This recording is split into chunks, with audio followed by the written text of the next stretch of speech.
Welcome to the Inner Entrepreneur Podcast. I'm Paul Ryan. If you're a CEO, you're a business owner, or a founder, there are a couple of things that are going to be really crucial to the success of your business. The biggest problem I come across with 7 to 8 figure business owners is that they are exhausted. They are worn out. They own a business, but the business is running them. They do not feel like they are running the business. And that seems to be such a big problem. It's almost like it's an epidemic among business owners? Well, there's a couple of things that you're really going to have to get on top of if you want to sort that out. If you want to turn it into a business that you can run instead of a business running you. This is not book talk. I'm not one of those internet gurus who has never built a business. I come across so many business advisors. Actually, they have never done it themselves. And please do not try and teach me to do something you've never done yourself. Well, I have gone from running a business that was absolute chaos, literally sitting in my office wondering when the heart attack would come. I was that stressed, to a point where I have a management team running the business. I'm currently spending a couple of months in Spain, and everything I need to do for my business can be done remotely because I have a great team running the business and I get to check in with those. But I'm at a stage where I run the business now and the business no longer runs me. And if you want to get to that stage in your life, there are a couple of things that you're going to have to sort out. Now, in the previous episode, which was episode number 59, I spoke about the fact that you really need to get your team right. Having your team wrong is one of the biggest reasons you're snowed under. You need to be asking yourself, who do I need to hire? What are the caliber of people I need to hire? And who do I need to fire? What are the caliber of people that I no longer need in my business? And until you get that part straight, you will never have a business that is running smoothly without you being involved in every part of the business. But the second area of the business that you need to look at, and the question you need to ask yourself, and I find this is a question that as CEOs, as founders, as business owners, we never think of asking this question. What clients do I need to fire? And the reality of it is, if you're running a business that is chaos and that business is leaving you to overwhelm and exhaustion, there are two things most likely going on in your business. One is you have hired a team that just aren't of the right caliber and you are tolerating that standard. So from the get go, you have poor performance in your business. And then you are acquiring clients, or at least some clients, that are not suitable for your business and are causing you problems in the business. And what happens then is you have subpar team with subpar clients and you have got to clean up the mess. Interestingly, something I found over the decades I have been in business is that the clients that we really shouldn't be doing business with are the clients who are causing us most of the trouble. And you have got to figure out, who are the clients I want? Who are the clients that we are built to serve, we are built to take care of? And then you've got to remove those clients that are literally just a dead weight in your business. Now, this point came out very clearly at one of our CEO forums a couple of weeks ago. So we have 9 CEOs, business owners sitting in a room in a very confidential, supporting environment.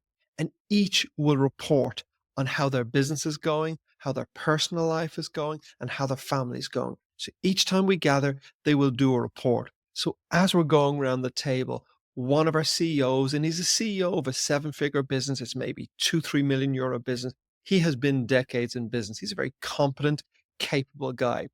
When he does his report, he's clearly a little bit worked up and he starts complaining about a contractor who has let him down on a project. I have a very, very simple rule. It's a rule I implemented in my business many, many years ago, and it works like a dream and it begins to shift a culture. And I call it my 5%, 95% rule. So many years ago, when I had cultural problems in my business, and my management would come in and they would start complaining about all the things wrong with the business, I implemented this rule. And the rule was very, very simple. If you had a problem, a challenge to bring to the management or to bring to me, you had 5% of your time to clearly articulate the problem, only 5% of the allocated time. So that meant you had to think through what the problem was and you had to succinctly and precisely, specifically communicate what the problem was or what the challenge was. Now, when you have only 5% of the time to do that, it doesn't give you much time for complaining, for moaning and whinging. You just have to come in and go, here's the problem specifically. Now, before the team will engage with you or before I will engage with you in the solution, you now have to present your solution to the problem. So 5% we can listen to the complaint, we can listen to the problem, and 95% is brainstorming about the solution. Now, I will always talk about the most powerful thing in our minds is our focus. And where our focus goes, our energy flows. And where our focus and energy flows is what we create in our lives. So no matter what the situation is in your life, you want to be aware of it. You don't ignore it, but you want to give only a small percentage of your focus and your energy to the problem, and you want to get the rest of your energy on the solution. So that being the case, I very quickly pointed this CEO towards, well, what was the solution to the problem. So we started talking a little bit about what he could do to resolve the situation with this contractor. And then he went a little bit deeper and he started talking about the problem with the client they were dealing with. And then as we sat and listened, and he was in this confidential, supporting, very open environment, he sighed deeply and he got to the truth. And he said, I never should have worked with this client in the first place. I never should have taken this project on. And he sat back in his chair and then he looked around the room and he said, I knew I shouldn't have taken this project. Then he explained to the group that he had previously worked with this client a couple of years ago, and they were a really difficult client to work with. They were very, very demanding. They complained about everything in the project. No matter how well they did anything, the client always found a fault. The client haggled so much and beat them so much on price that it really wasn't a very profitable job for them. And then when it came to getting paid for the project, the client just kept finding problem after problem to delay payment. So overall, they were really just not a fit as a client. And this CEO afterwards thought to himself, I never want to do business with these people again. Now roll on a year and a half, 2 years later, and they call him and they tell him they have another project for him to work on. Now, from that very first call, he can feel his heart beating. He can feel a queasiness in the stomach, and he wants to go, thank you, no, I'm not doing business with you. But so he nicely says, oh, well, thanks for the call, but we're just a little bit busy at the moment. But the client pushes and pushes and pushes. And the CEO doesn't really want to just go directly and go, listen, I'm not working with you. So the client eventually nudges him into quoting for the project. So just to get him off the phone, he goes, look, that's what I'll do. This will be the easy way. I'll quote him for the project, but I'll quote in a way that I know he won't accept the quote and someone else will be cheaper and he will give the project to someone else. So this was his easy way. But he knew in that moment he did not want to work with this client. So he still wasted the time to tender for this project. 2, 3 months later, he thinks it's over with and he gets a call from the client to go, good news, you've won the project. How soon can you start? Now, he said he can remember the call and his heart just sank and he's gone, I do not want to work with these people. So he starts putting all the barriers in the way of actually starting the project. But the client gets quite heavy with him. So instead of going, look, I shouldn't have quoted for it, I'm not going to do the work, he now feels that he's got himself into a difficult situation. So he accepts the project, but comes up with the bright idea that he won't actually do the project, he'll find a subcontractor. This particular project is about 5 hours from his office. So it's just a really inconvenient distance for him. One meeting takes a whole day, either for him or for his team. He finds a subcontractor and his problem solved. And then the morning before he attends our forum, as he's on his way to meet us, he gets a call from the subcontractor and he says, I'm sorry, I can't do the project for you. So now he has this project he doesn't want to do with a client he doesn't want to do business with. It's 5 hours away from his office and he no longer has the subcontractor. But he's not prepared for it now because he's other projects. So he finds himself in an absolute mess. But by having the conversation in the forum, he has moved from blaming the subcontractor, blaming the client, to full responsibility.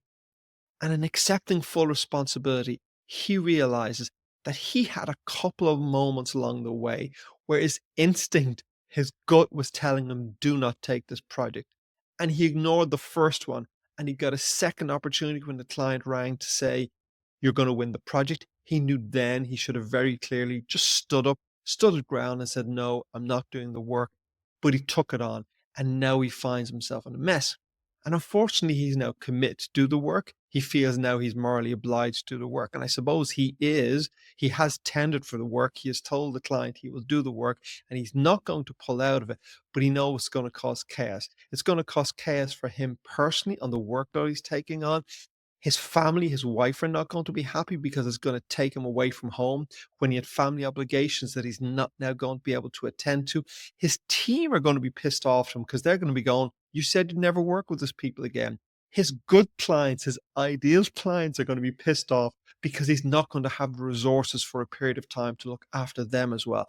So overall, he has created a mess. And he looks around the group and he goes, I'm entirely responsible for this.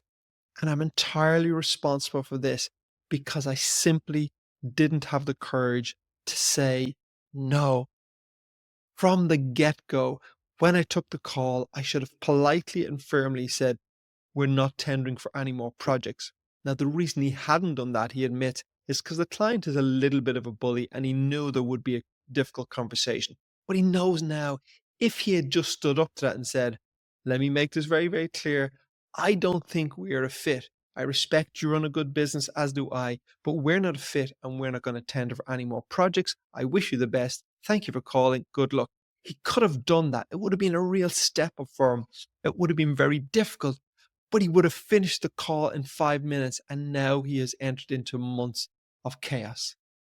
But he's had a beautiful realization. He has a beautiful realization that he is the cause of the problem. It's exactly like the team you have working for you. As long as you blame the team, as long as you blame the recruitment market, as long as you blame someone outside of you, you never get to fix the problem. When you sit back and you take 100% responsibility for your business, when you know the type of business and the type of life you want, and you accept that as a standard, and you step up to the plate, and that will often mean saying no, and saying no can be hard, particularly if people are pushing. But my client has learned a huge lesson, a really, really valuable lesson. Now, he looked around the group as he finished the forum, knowing that he had a huge personal insight. And he said, this conversation that had lasted about 30 minutes had literally been the most valuable conversation he had had in years. Because if he hadn't dug deep and if he hadn't recognized that he was responsible, he was liable to keep making that mistake again and again and again until he recognized it. But now he had realized that he was at fault. He was responsible. And this is not about blame. This is about personal growth. This is about learning about yourself, about stepping up, about defining the life you want and not letting other people determine how you should live your life. Put their values over yours. And he will never find himself in that situation again. But unfortunately, he has to experience a lot of pain. So he has to pass that pain on to his family because of his absence. He has to pass that pain on to his team members because they're going to have to do the project. And he's going to have to pain on to some of his really, really good clients. And he knows that he could have prevented that in a 5-minute call. And life often gives us that opportunity. Life often gives us warnings and callings, and we ignore them. And the more we ignore them, the louder it calls until it really needs to slap something major in our face until we wake up. Like someone doesn't take care of their health until they have a major health problem. And so the best thing you can do is listen to those callings. And our CEO certainly woke up that day and left that room a changed man. What we all need to do is get really, really clear on the life we want to create. Get really clear on the relationships you want to have, the level of health you want to have, the prosperity you want to have in your life, the business you want to have. And when you get really clear on the type of business you want to have and the lifestyle you want to have within that business, once you're really, really clear on that and that becomes non-negotiable for you, then the people you recruit to your business becomes non-negotiable and the clients you work with become non-negotiable. If you're going to achieve anything in your life, you need to have power, you need to have influence. And the question I want you to ask yourself is, who holds your power? Who holds the influence? Who holds the power over what happens in your life? And in our CEO's situation, He handed that power to a client he didn't want to do business with. Now, had he been firmly rooted in his confidence in his power, he would have immediately and strongly said no, and there may have been no kickback from the client, regardless how strong they are, regardless how difficult they are to deal with. Because when they pick up a no, that means no, and they just pick that energy for you, they know it's going to be non-negotiable, then they probably won't battle with you.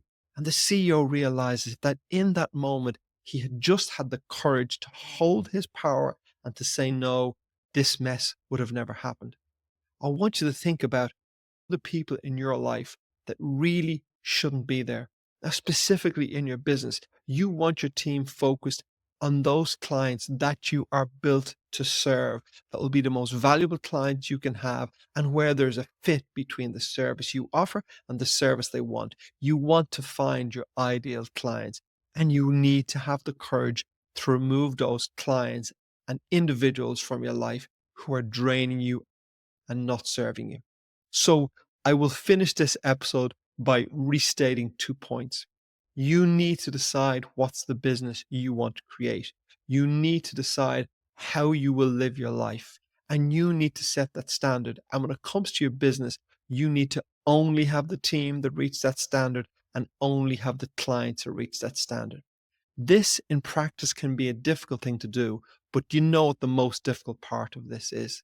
Having the courage to do it. And this is why this podcast is called The Inner Entrepreneur, because the practicalities, the external stuff of the business, when it comes down to it, are not the hardest part. At least in my journey and my personal growth, they weren't the hardest part.